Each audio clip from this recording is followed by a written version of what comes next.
No, we're not here to recommend that you become Captain Jack Sparrow and sail the seven seas and end up with 15 different viruses on your computer. Unironically, downloading games illegally is the only way to really have the executable file in an era where platforms no longer want to sell you the game, but just a license to play it. Pirating has too many risks, but that's a topic for another day. If you want a video to discuss piracy, you can request it in the comments below. Today we're going to talk about a really powerful question. Why do you continue to play for video games? But even worse, why do you keep spending absurd amounts of money to play them when they're going to be discontinued in a few weeks? That's what we're going to talk about today. So sit back and relax, because once you leave here, it may not change your life, but at least it will make you think twice before dropping $80 on the latest Call of Duty.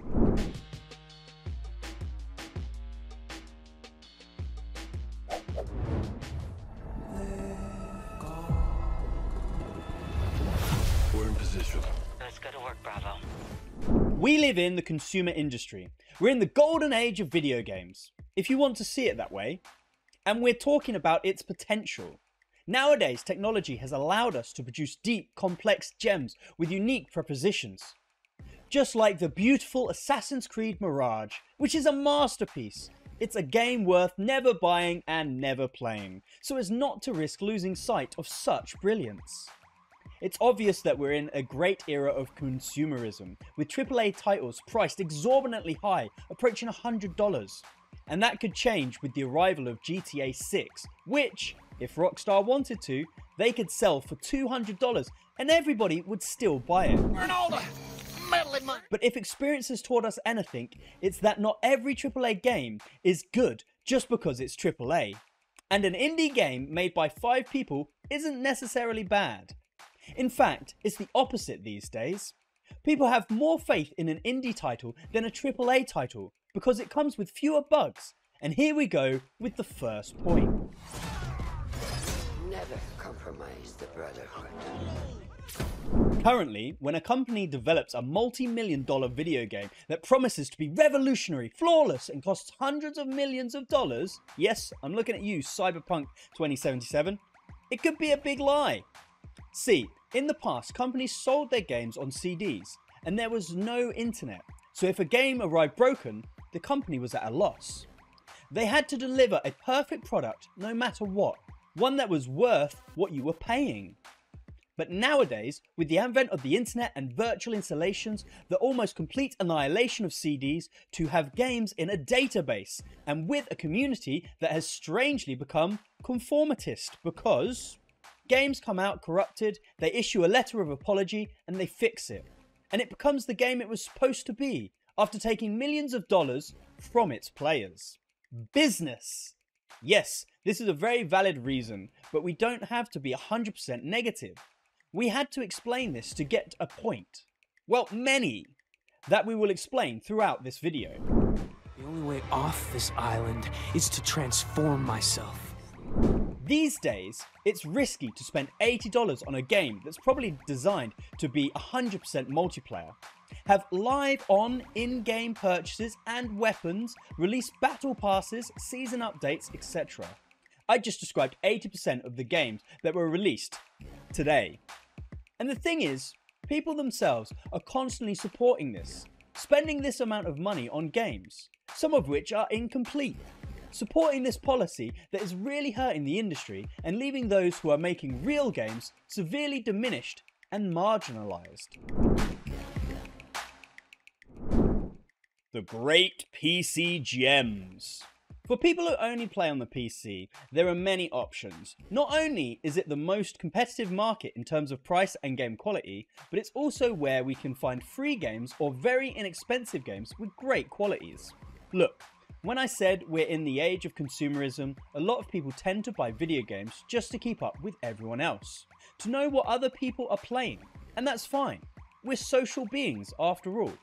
But it leads us to buy titles we don't even like, just to fit in. Sometimes you enjoy a lesser known title more, one that resonates more with you. You like the narrative, the cinematics, like A Plague's Tale of Innocence, which is really good and always available at a discount of up to 60%. offering a great experience.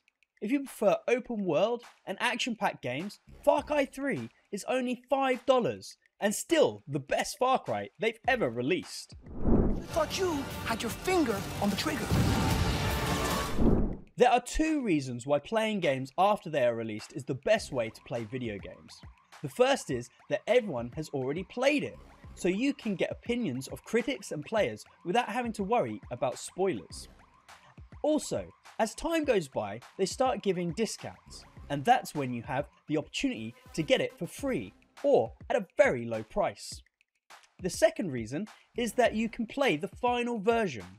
When games are released broken or damaged, it takes months or years to fix them, like Halo Infinite, which is now a fun gem to play, or Cyberpunk 2077, which has improved over the years and is now at least half of what the promised potential was. So, sometimes it's better, but what about the masterpieces that are now available for free on Steam or Epic Games? Well, if you know what kind of games you really like, you can look for one that catches your eye. The point is to dare to look for something. There are gems like Path of Exile that are as interesting and free as Diablo. Sometimes the best experience isn't in the big catalogues. It's a city of dreams, and I'm a big dreamer. We live in the era of the great console war, with PlayStation, Nintendo and Xbox, the three major game development companies fighting to see who will lead the great generation.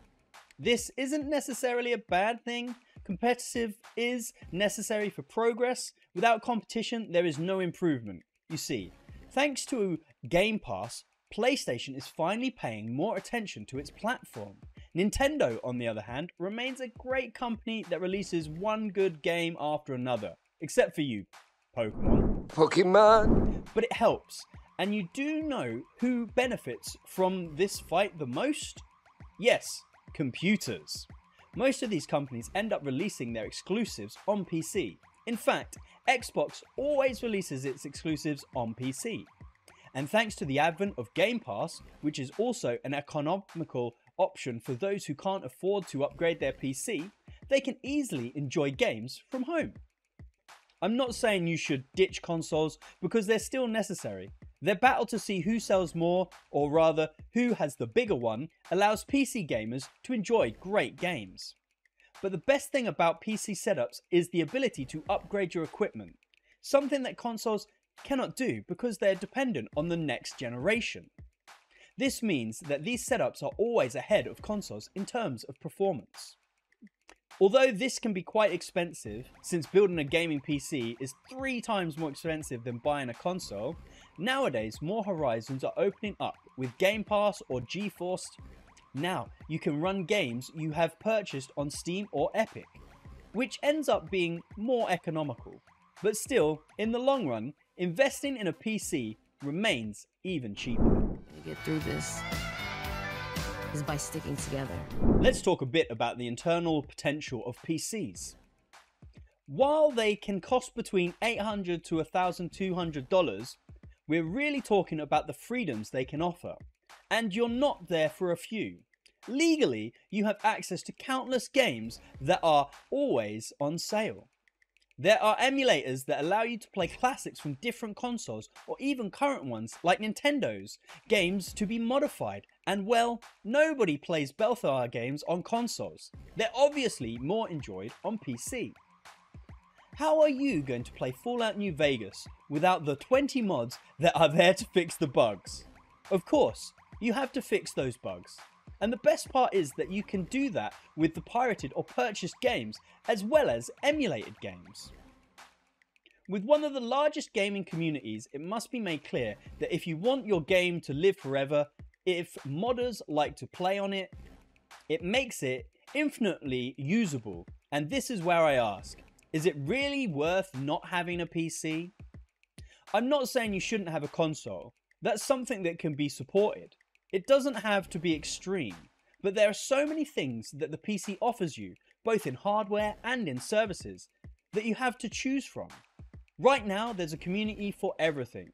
For people who want to run PS5 games without having to port them, but by creating an emulator to play non-existent classics and, most importantly, lost media.